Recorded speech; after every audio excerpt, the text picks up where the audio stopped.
¿Qué tal amigos? Bienvenidos a un nuevo video de Tutoriales Gerberín. En esta ocasión hablaremos acerca del triste final de muchos expresidentes de México de los últimos 70 años. Así que póngase cómodo porque en un momento comenzamos. Digo, en México y más en aquellas épocas, el ser presidente de la República era ser un rey. Pero antes de comenzar con el video, me gustaría recordarte que si aún no estás suscrito a nuestro canal, pues ahora es el momento de hacerlo, ya que esto hará que no te pierdas de ninguno de nuestros videos. Tampoco olvides activar la campanita, dejarnos tu like y tu comentario. Nos gusta hacer, pero que no nos hagan. ¿Para Eso qué? Y no- ya, hombre, ya. Ahora sí, si ya tienes tu botana lista, sin más preámbulo, comenzamos. El primer expresidente en la lista es el generalísimo Lázaro Cárdenas del Río, quien gobernó México de 1934 a 1940. Lázaro Cárdenas era oriundo de Jiquilpan de Juárez, Michoacán. Nació un 21 de mayo de 1895. Que permanece en la memoria colectiva como uno de los mejores presidentes de México. Lázaro Cárdenas del Río llevó a cabo en su sexenio una transformación radical del país. Uno de los logros por los cuales es recordado el generalísimo es que en 1938 se aprobó la expropiación de la industria petrolera. Su esposa fue Amalia Solórzano y fue padre de Cuauhtémoc Cárdenas Solórzano, que ha sido también candidato a la presidencia por parte del PRD. También fue padre de Alicia Cárdenas Solórzano, quien fuese esposa del actor de la época de oro, Abel Salazar. Hagamos breve historia del proceso creador de las compañías petroleras en México y de los elementos con que han desarrollado sus actividades. En el mes de mayo de 1970 se conocieron noticias sobre su enfermedad, que tuvo un fatal desenlace la tarde del 19 de octubre de 1970, cuando se informó que el general michoacano había perdido la vida. De 1970, falleció Lázaro Cárdenas, ilustre hijo del estado de Michoacán. Los hechos sucedieron 2 semanas después de haber sido ingresado al hospital. Tenía para el momento de su fallecimiento 75 años de edad. Algunos medios de la época publicaron que la muerte del general fue por un malestar hepático o debido a la leucemia. Cárdenas apuntó en su cuaderno de memorias: me esforcé por servir a mi país y con mayor empeño al pueblo necesitado. La gente se conglomeró para despedir al generalísimo. Dicen los medios que era impresionante la multitud que se acercó al féretro para rendir un último homenaje. Muchas coronas y arreglos florales hicieron presente, había tantas ofrendas que mareaba la esencia de las flores, según redactó Antonio Lara Barragán. Hizo suyas las causas de la propia revolución, la reforma agraria, el rescate de la soberanía. La primera guardia la montaron los entonces licenciados Miguel Alemán Valdés, Ignacio García Telles, quien fue secretario de Educación Pública durante el mandato de Cárdenas, junto con otros personajes de la política mexicana. El presidente Cárdenas eligió a Miguel Alemán como candidato al gobierno de ese estado. Alemán apoyó a Lázaro Cárdenas durante su sexenio. El sucesor de Lázaro Cárdenas fue Manuel Ávila Camacho, quien nació en la población de Teciutlán, Puebla en 1897, y gobernó el país de 1940 a 1946. Que concurren al acto de la transmisión del poder que realiza el pueblo mexicano. Muchas gracias. Manuel Ávila Camacho siguió con la política de prosperidad de Lázaro Cárdenas, sobre todo en sus relaciones con Estados Unidos, trató de ganarse la confianza de los empresarios, así como la comunicación con la gente del campo. Creó el Instituto Mexicano del Seguro Social. En el sexenio se fundó el Instituto Mexicano del Seguro Social, el Hospital de Cardiología, el Hospital Infantil y el Fondo de Cultura Económica. Ávila Camacho falleció verdaderamente joven. Apenas tenía 58 años de edad. Estos hechos ocurrieron en 1955. Justamente, el día del cumpleaños de su esposa. Sus restos fueron sepultados en su rancho llamado La Soledad. Sin embargo, desde 1997, sus restos reposan en el Panteón Francés de la Ciudad de México junto con los de su esposa. En la campaña política y su periodo presidencial sufrió 3 infartos y finalmente murió el 13 de octubre de 1950. El pueblo lo llamó presidente caballero, mote que se ganó luego de comprometer su palabra en pro de la libertad de culto en el país. La política agraria, aunque se siguieron fraccionando latifundios, no fueron tantos ni tan extensos como los de la época cardenista. Y nuestro siguiente presidente en la lista es Miguel Alemán Valdés, el presidente conocido como el Cachorro de la Revolución.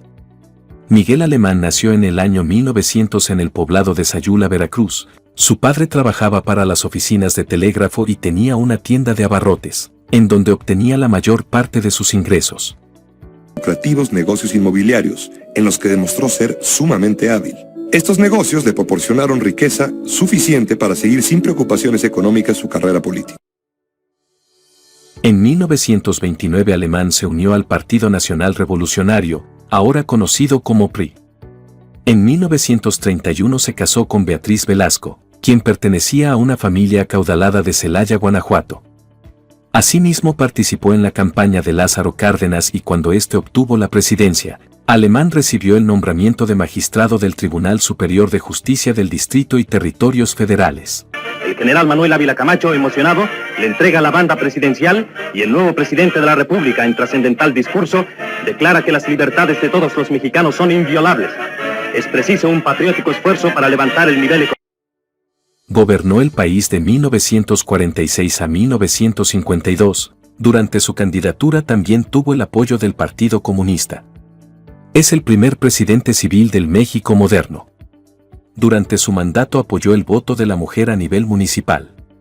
Afirmando también que el nuevo mundo debe ser un guardián de las libertades humanas. Tiempo después, una vez concluido su mandato, Miguel Alemán creó el Instituto Mexicano de Cultura y la Asociación Nacional de Abogados.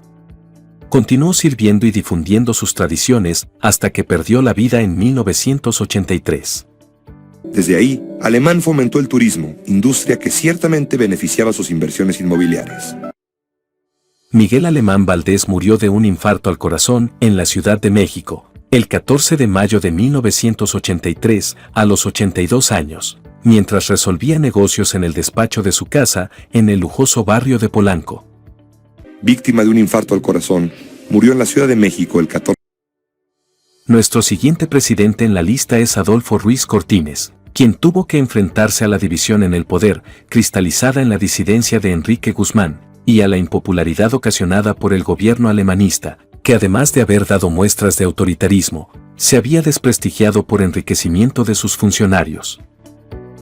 Sino para entregarla. Transmite el poder a Adolfo Ruiz Cortines. Gobernó México de 1952 a 1958. Durante su gobierno, el alto costo de la vida afectaba a las clases trabajadoras. Ruiz Cortines trató de implantar mejoras sociales y su política se inclinó por la austeridad. Ruiz Cortines se distinguió por ser discreto y eficaz y por luchar contra la corrupción. En 1954 se devaluó el peso mexicano frente al dólar. Esto disminuyó todavía más el poder adquisitivo de los trabajadores. Hubo en el país una seria amenaza de huelga general, pero fue gracias a una oportuna intervención del secretario del Trabajo, Adolfo López Mateos, que esto no se llevó a cabo. Prefiero que no se hagan obras, pero que la gente no padezca hambre, declaró. Así comenzó su gobierno, frustrado. Al final de su sexenio, ya en 1957, en la selección del candidato del PRI, toma la última palabra como presidente de la República. Y por primera vez eligió a un candidato oficial sin que surgiera un gran desacuerdo en el grupo del poder. De este modo se lanzó Adolfo López Mateos, que sucedería a Ruiz Cortines en la presidencia de México. Sucedió lo que nos alertaba Adolfo López Mateos, de que vendrían traidores al pueblo a rematar el patrimonio nacional.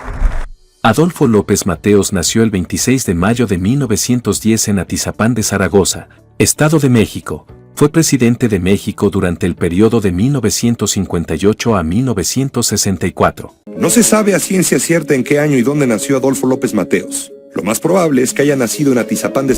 López Mateos mantuvo una política internacional de no intervención y de corte pacifista. Se dio a la tarea de estrechar vínculos con otros países tanto de Asia, Europa y África como de América. Y de que el pueblo mexicano sea el único dueño de la que se produce, hemos adquirido la Compañía Mexicana de Luz y Fuerza Motriz y sus filiales. Adolfo Mateos es considerado el último presidente querido del PRI, ya que su carisma y su buen carácter lo hicieron ganarse el cariño del pueblo. Un rumor que se corrió sobre el presidente fue que en realidad no había nacido en México sino en Guatemala. Quizás el último presidente popular de México. La gente le aplaudía en las corridas de toros y en los estadios. En el Colegio de México existe una supuesta fe de nacimiento de Adolfo López Mateos, según la cual habría nacido en Patzicía, Chimaltenango, tal como lo aseguró en su momento uno de sus contrincantes políticos para tratar de sacarlo de la contienda electoral. En todo caso, López Mateos sí estuvo en Guatemala, a la edad de 20 años. López Mateos ingresó al club de montañistas del Politécnico. Bueno, le gustaba caminar, hizo la caminata a Guatemala, etc. También se le recuerda como el primer presidente que se rehusó a ocupar la residencia de Los Pinos, y continuó viviendo en su domicilio particular. Mi fortuna la constituye en mi casa de San Jerónimo, que aún no pago, y mi quincena. Lo que pasa es que don Adolfo decía que él era como un ciudadano común y corriente. Después de conseguir la victoria y de convertirse en mandatario, impulsó numerosas iniciativas con la finalidad de incentivar la economía del país. Pero no se confíen, porque en años futuros, algunos malos mexicanos identificados con las peores causas del país intentarán por medios sutiles entregar de nuevo el petróleo y nuestros recursos a inversionistas. En 1964, la aventura presidencial de López Mateos llegó a su término. En junio de 1967 un derrame cerebral lo mantuvo en estado de coma durante 2 años. Finalmente, murió en la Ciudad de México el 22 de septiembre de 1969. Trataron 7 aneurismas en el cerebro, cayó en un coma del que no despertó y murió 2 años después. Muchos quizás no lo recuerdan, pero era el ídolo de Peña Nieto, quien dijo que él se consideraba tan querido como Adolfo López Mateos. El presidente mexicano del siglo XX que más admira o que respeta. López Mateos. López Mateos para mí, quizá por mi ser oriundo del Estado de México. Y nuestro siguiente presidente en la lista es Gustavo Díaz Ordaz Bolaños, quien nació en Puebla el 12 de marzo de 1911, gobernó el país de 1964 a 1970. Que yo soy responsable, único, seguramente debe tener muchos datos, debe haber realizado una minuciosa, agotadora, exhaustiva investigación para llegar a esa conclusión. Durante su periodo de gobierno, la economía nacional tuvo uno de sus mayores crecimientos del 6 al 8% del Producto Interno Bruto. La inflación se mantuvo en mínimos que no volverían a tenerse en el país en las siguientes décadas. También se celebraron 2 eventos deportivos de suma importancia en el país: los Juegos Olímpicos de 1968 y la Copa Mundial de Fútbol de 1970. Íntegramente la responsabilidad personal, ética, social, jurídica, política e histórica por las decisiones del gobierno en relación con los sucesos del año pasado. Díaz Ordaz se opuso a celebrar los Juegos Olímpicos de 1968 al considerarlos costosos.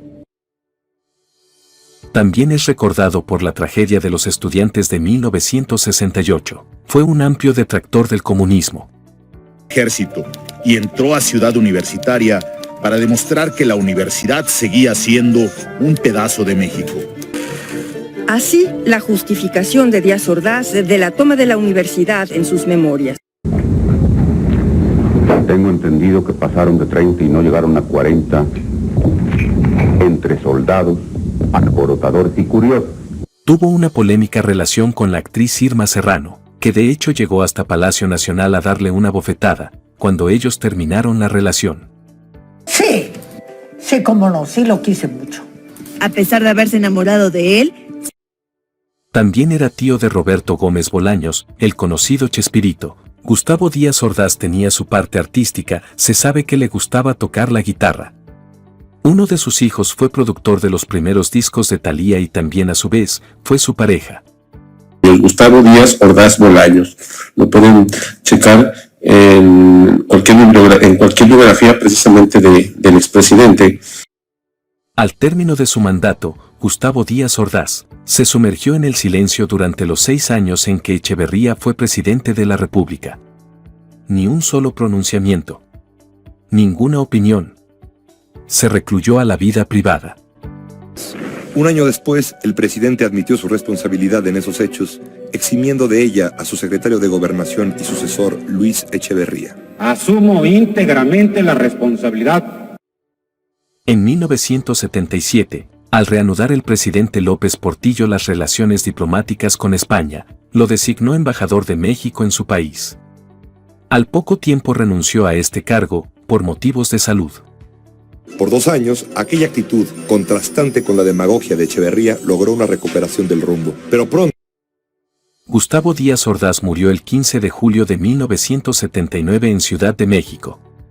La causa de su muerte fue un paro cardíaco que derivó del cáncer que padeció los últimos meses de su vida. Se le hizo un homenaje en el Senado de la República y posteriormente fue enterrado en el Panteón Jardín, junto con su esposa, Guadalupe Borja. Gustavo Díaz Ordaz estaba convencido de haber salvado a México en aquel año. La certeza le acompañó hasta su muerte en 1979. Nuestro siguiente presidente en la lista es Luis Echeverría Álvarez, que gobernó México de 1970 a 1976. Su gobierno en México estuvo marcado por la crisis económica y la persecución de los movimientos sociales. Echeverría al país triplicó la deuda externa y aumentó la inflación, lo que repercutió en una de las mayores crisis económicas del país. Fue el político mexicano más longevo, ya que murió a los 100 años de edad en el 2022. Fue el presidente que rompió relaciones con España en 1975 y pidió que España fuera expulsada de las Naciones Unidas debido al franquismo. Estar cerca del pueblo era como volver un poco a los tiempos de su admirado general Cárdenas. Cuando fue candidato a la presidencia le gustaba exclamar, arriba y adelante. El grito lo llevó toda su vida como la marca de su ser político. En vez de voltear a los blancos, apunta arriba y adelante. Luis Echeverría sobrevivió y festejó muchos cumpleaños al lado de sus hijos, nietos, bisnietos y personal de servicio que lo asistió desde que fue presidente, a pesar de haber vivido un arresto domiciliario. Todo esto desapareció repentinamente y se le borraron todos los cargos. Echeverría se convirtió en el único expresidente mexicano que ha sido procesado. Permaneció en arresto domiciliario una semana y fue absuelto en 2009. Cuando Miguel de la Madrid Hurtado, quien fuera presidente de México de 1982 a 1988, emitió un decreto para darle pensión a los expresidentes, él se benefició por 31 años de esto. Cuando él inició como presidente, la inflación estaba en 4%. Y cuando concluyó su gestión era del 27%. Echeverría hizo crecer la deuda externa hasta límites inconcebibles. No solo consentía, sino que alentaba la inflación. Llegó a prohibir la música de rock en México al decretar el conocido como abanderazo, con el que prohibió el rock en México y legalizó los conciertos, grabaciones y emisiones radiales de este género en el país.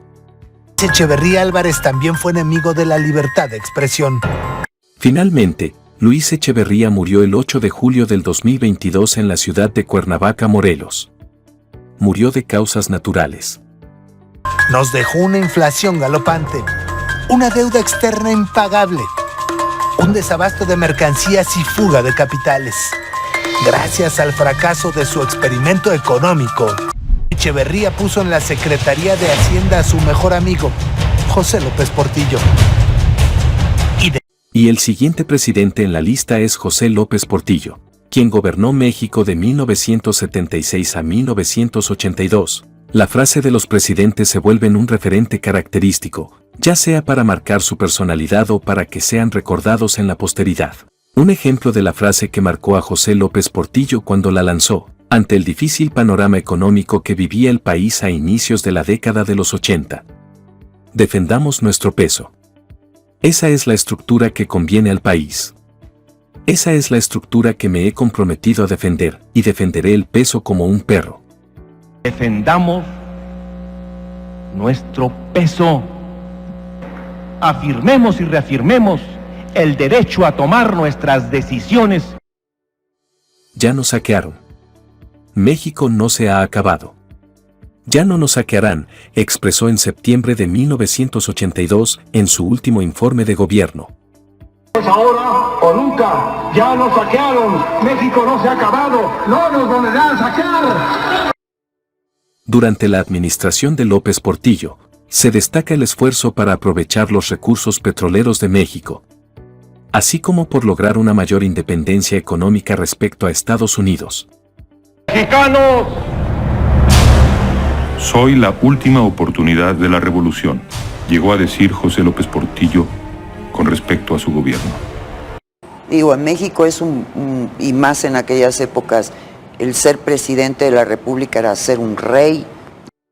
López Portillo aprovechó los excedentes del petróleo para vivir una vida llena de excesos, convirtiendo a Pemex en la única empresa petrolera del mundo que está quebrada. Gran parte de sus ingresos solo sirvió para mantener a los gobiernos federales y estatales.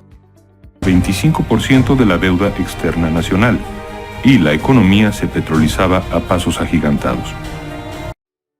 José López Portillo fue el primer secretario de Hacienda que se convirtió en presidente de México, que pasó de la abundancia al despilfarro, convirtiéndose en el primer gobierno mexicano que llegó a tener su propio cabaret.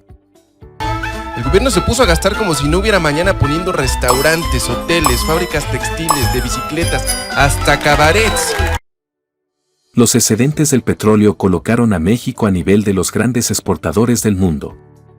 El presidente declaró que México era un país que estaba acostumbrado a administrar las carencias, pero ahora sería un país que se acostumbra a administrar la abundancia, y lo que hizo fue despilfarrar el dinero en distintos negocios, que resultaron finalmente ser una pérdida de dinero para el país. Y de la fe en la abundancia, los mexicanos pasaríamos una vez más a los abismos de la crisis. Asimismo, testigos relatan que a las oficinas de Palacio de Gobierno llegaban diferentes artistas que trabajaban en el entonces llamado Cine de Ficheras de México y que éstas se encerraban en la oficina presidencial con López Portillo. Y ahí la invito a comer unas tapas y vamos y a ver, platíqueme y le platico. López Portillo llegó a decir que en la época actual los países se podían dividir entre los que tienen petróleo y los que no lo tenían. Y México lo tiene. en la época actual, los países pueden dividirse entre los que tienen y no tienen petróleo. Nosotros lo tenemos. López Portillo pasó de la revista política a la revista de espectáculos, ya que se casó con la actriz Sacha Montenegro. Su vida estuvo llena de escándalos, en especial el hecho de que había engañado a su esposa con la actriz de origen italiano. Pero él era un señorón con mucha prestancia, con una gran personalidad. López Portillo falleció el 17 de febrero de 2004 en la Ciudad de México a la edad de 83 años. En el momento de su muerte se encontraba peleando el divorcio de su segunda esposa Sacha Montenegro, a quien acusó de maltrato. El último presidente en esta lista es Miguel de la Madrid, quien gobernó México de 1982 a 1988. Y desempeñar leal y patrióticamente el cargo de presidente de la República. Como todos los sexenios, este también se vio envuelto en la polémica. Existieron diversos hechos que sacudieron a la nación, como la inflación y el presunto fraude electoral de 1988. Miguel de la Madrid prometió no prometer lo imposible. Insistió en el tema que llamó la renovación moral de la sociedad. En polémica entrevista con Carmen Aristegui, señaló que lo que más lo defraudó de Carlos Salinas fue la inmoralidad que existió en cuanto al dinero. No toleraré corruptelas en el gobierno. Renovación moral. Finalmente, Miguel de la Madrid falleció el 1 de abril de 2012. En la Ciudad de México a la edad de 77 años a causa de un enfisema pulmonar. Esto ocurrió en el Hospital Español, en donde se encontraba internado desde diciembre del año pasado. Falleció a causa de un paro cardíaco debido al enfisema pulmonar que padecía desde el año 2009. Pues sí, amigos, hasta aquí hemos llegado con este nuevo video de tutoriales Gerberín. Y como siempre, si el video ha sido de su agrado, no olvides suscribirte a nuestro canal y activar la campanita, ya que esto nos ayuda a seguir teniendo más y mejor contenido.